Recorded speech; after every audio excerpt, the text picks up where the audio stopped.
So in today's video, I wanted to mix it up a little bit, and we're actually going to take a field trip into my kitchen. So part of my mind, body, food method is, of course, food, and recipes are a huge part of that. I love food. I love playing around with new tasty recipes, and today I want to share with you one of my favorites.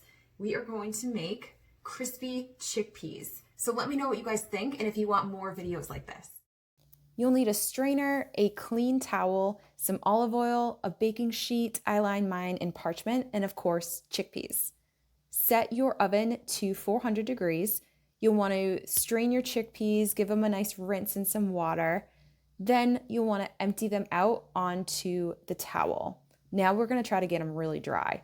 I like to fold it over, just kind of move it around with my hand. They'll get extra crispy the drier that they get. You might notice some little skins coming off. Just pick those out. You don't need those.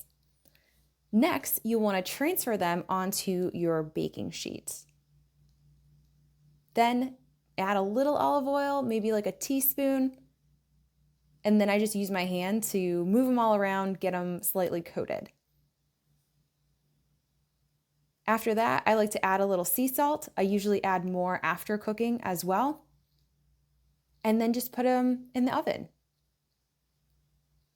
Set your timer for 10 minutes.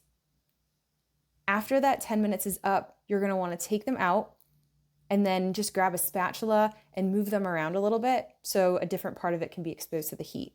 Then put it back in the oven and set the timer for another 10 minutes. Maddie likes to watch. She also gets distracted trying to eat things off the floor. She's very cute. Then at the end, I think I did mine for 3 10-minute cycles, stirring in between. You have these delicious crispy chickpeas. You can eat them as snacks. You can put them on salads. There's lots of great nutrients in here. There's good fiber. There's good carbs in here. There's some protein. They're just delicious. So let me know what you think. I hope you guys enjoyed this recipe.